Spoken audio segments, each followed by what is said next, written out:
Bro, sudah pernah dengar bisnis konsep Prudential dengan konsep bangun 200 kedai kopi belum? Ada waktu 10 menit, aku cerita boleh? Bisnis Prudential itu ibaratnya kita bangun 200 kedai kopi. Contoh bangun kedai kopi Kenangan. Besar nggak menurut pro bisnisnya kalau punya 200 cabang kopi Kenangan? Besar kan ya?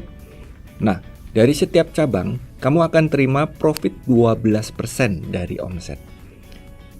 200 cabang itu ibaratnya adalah 200 AD. Nah, tanggung jawab kita bukan bangun 200-200-nya kita yang bangun. Nanti kan jadi modalnya besar sekali.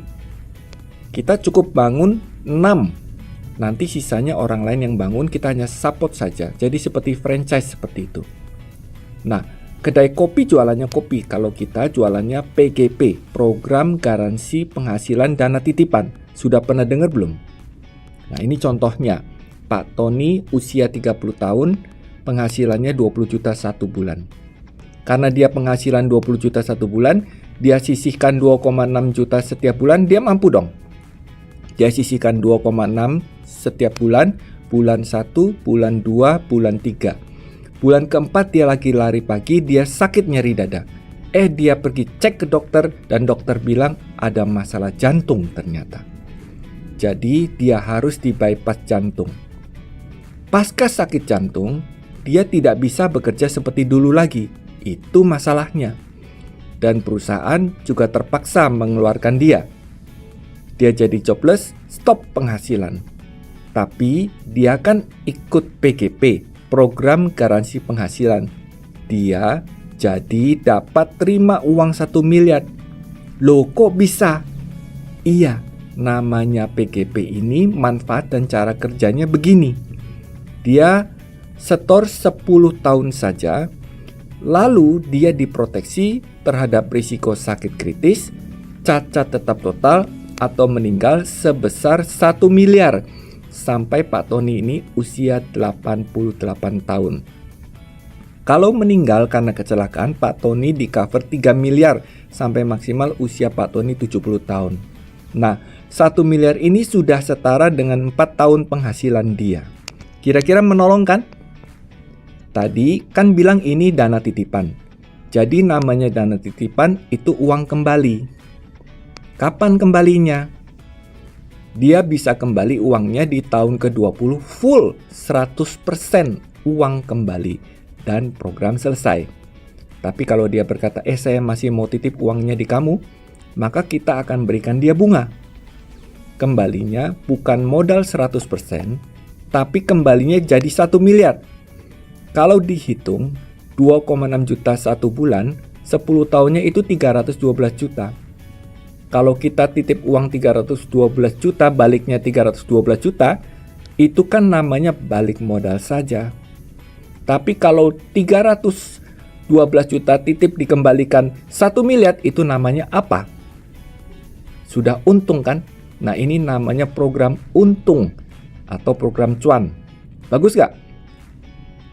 Kalau orang sakit bisa dapat 1 miliar untuk menggantikan penghasilan dia yang hilang. Buat dia dan keluarganya, kira-kira tertolong tidak? Nah, kalau buat keluarga kita, amit-amit ada yang sakit dan dapat income pengganti penghasilan 1 miliar, kira-kira membantu tidak, bro? Ada salahnya tidak kalau kita cerita hal seperti ini kepada keluarga, teman, dan relasi kita? Tidak ada salahnya kan? Cerita seperti ini paling berapa menit? 15 menit maksimal ya? Nah, jadi kalau kita satu hari bisa cerita beginian, bisa cerita ke berapa orang? Bisa banyak ya? Anggap satu hari cerita 2 orang. 1 minggu 5 hari kali 2 orang berarti 10 orang. Dari 10 orang itu, anggap masuk hanya 1 orang. Yang 9 tidak mau.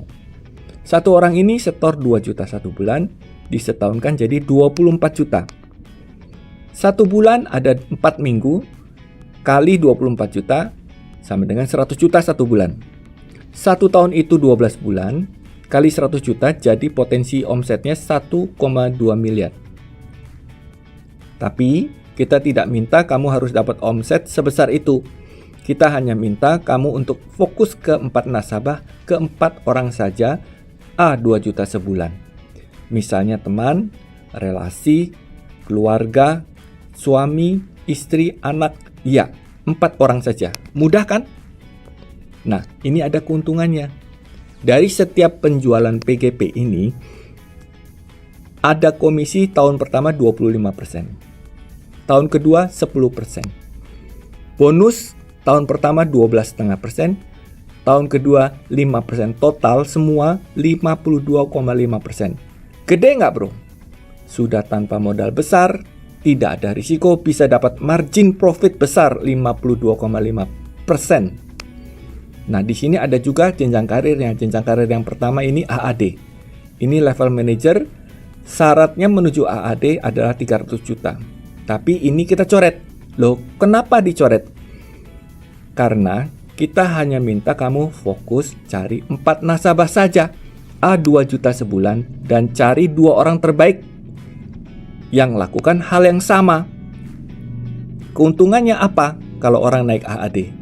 Orang kalau naik AAD, misalnya agennya dapat komisi 10 juta satu bulan, AAD-nya itu dapat 7 juta loh setiap bulan di tahun pertama. Dan 3 juta setiap bulan di tahun kedua. Wow, luar biasa. Kalau begitu, semua orang mau tidak naik AAD? Pasti mau. Nah, kalau naik AAD bagaimana caranya? Cukup 900 juta saja, tapi 900 juta ini kamu tidak usah fokus. Ini juga kita coret. Kenapa? Karena kamu cukup hanya fokus 4 nasabah 2 juta sebulan dan cari 2 orang terbaik saja. Mudah kan? Dan kalau di AAD, Anda punya agen yang komisinya penghasilannya 10 juta sebulan, Anda sebagai AAD dapat 7 juta sebulan tahun pertama, 3 juta sebulan di tahun kedua. Tapi kalau di AD, Anda terimanya agen Anda komisi 10 juta satu bulan, Anda sebagai AD Prudential juga bayar 10 juta sebulan juga di tahun pertama, belum di tahun kedua. Jadi siapa yang nggak mau naik AD? Diagramnya tahun pertama jadi seperti ini. Kamu cari 4 nasabah, 2 juta sebulan, lalu cari 2 orang terbaik kamu. Masing-masing 4 nasabah, 2 juta. 2 orang itu lakukan pola yang sama, duplikasi. Masing-masing 4 nasabah, 2 juta sebulan, dan cari 2 orang terbaik mereka juga. Jadi omsetnya berapa? 700 juta. Yang naik AAD siapa? Si A sudah pasti naik AAD karena syaratnya naik AAD hanya 300 juta. Si B dan si C bisa juga naik. Jadi yang naik 3 orang. Si A, si B, dan si C. Tahun kedua, A, B, C, manager. Lakukan hal yang sama. Apa? 4 nasabah, 2 juta sebulan, dan cari 2 orang terbaik. Masing-masing orang terbaik itu lakukan hal yang sama, 4 nasabah, 2 juta, dan cari 2 orang terbaik. Jadi, si A omsetnya berapa? 700 juta kali 3, karena satu segitiga ini adalah 700 juta. Kali 3, 2,1 miliar. Naik tidak si A ke AD? Naik, karena syarat naik AD tadi hanya 900 juta. Si B dan si C omsetnya 700 juta. Karena dia tahu naik AD 900 juta, kira-kira dia fight tidak cari 200 juta lagi? Sudah pasti. Jadi, total omsetnya 2,5 miliar, 9 leader, dan 3 AD. Nah, di tahun ketiga dia sudah jadi AD dengan 2 AD. Ibaratnya, dia sudah jadi cabang kedai kopi yang punya 2 cabang kedai kopi lagi. Luar biasa kan? Tahun keempat tambah anggap hanya 2 AD. Tahun kelima tambah lagi jadi sudah 6 AD. Ini sudah jadi AD abadi. AD abadi itu adalah AD yang punya 6 cabang AD. Tahun ke-6 12 AD. 1 AD anggap omsetnya 1 miliar saja, kali 12% itu sudah 100 juta satu bulan. Tahun ke-7 terjadi percepatan, 24 AD kali 1M, anggap 1M kali 12%, 200 juta satu bulan. Tahun ke-8, 48 AD kali 1M, anggap 50 miliar kali 12%, 500 juta satu bulan. Tahun ke-9, 96 AD kali 1M, 100M kali 12%, 1M sebulan. Tahun ke-10, 192 AD kali 1M, 200M kali 12%, 2M sebulan. Wow, luar biasa tidak? Nah, kalau bro rasa ini kebesaran, dan juga namanya bisnis plan bisa saja meleset kan? Kita lihat, mau meleset berapa persen? Meleset 50%. Jadi dari 2M sebulan tinggal 1M sebulan. Masih oke nggak menurut kamu? Masih oke kan? Coba kalau meleset lebih banyak lagi dari separuh. Kita anggap terrealisasi hanya 300 juta sebulan. Masih oke nggak sih? Kerja 10 tahun 300 juta sebulan. Worth it tidak dikerjakan?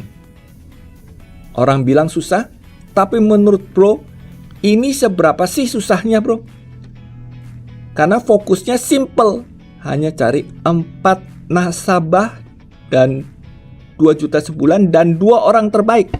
2 orang itu juga lakukan hal yang sama. Simple kan? Kalau kamu bisa lakukan, dia juga pasti bisa lakukan. Itu apa? 4 nasabah, 2 juta sebulan dan cari 2 orang yang terbaik. Itu saja. Jadi apa yang perlu dilakukan? Kamu perlu kuasai produk dan cara bicaranya. Yang kedua, kamu juga punya yang namanya vaksin terhadap mindset tentang bisnis asuransi, tentang diri Anda sendiri, tentang profesi asuransi, bahwa ini pekerjaan yang mulia, jadi tidak ada masalah kalau kita ditolak atau dipandang rendah di awal. Itu sudah biasa. Tunjukkan hasilnya, maka mereka yang tadinya memandang rendah Anda akan memandang kagum dan salut terhadap kita. Yang ketiga, mastering recruiting dan mastering juga yang namanya konsistensi.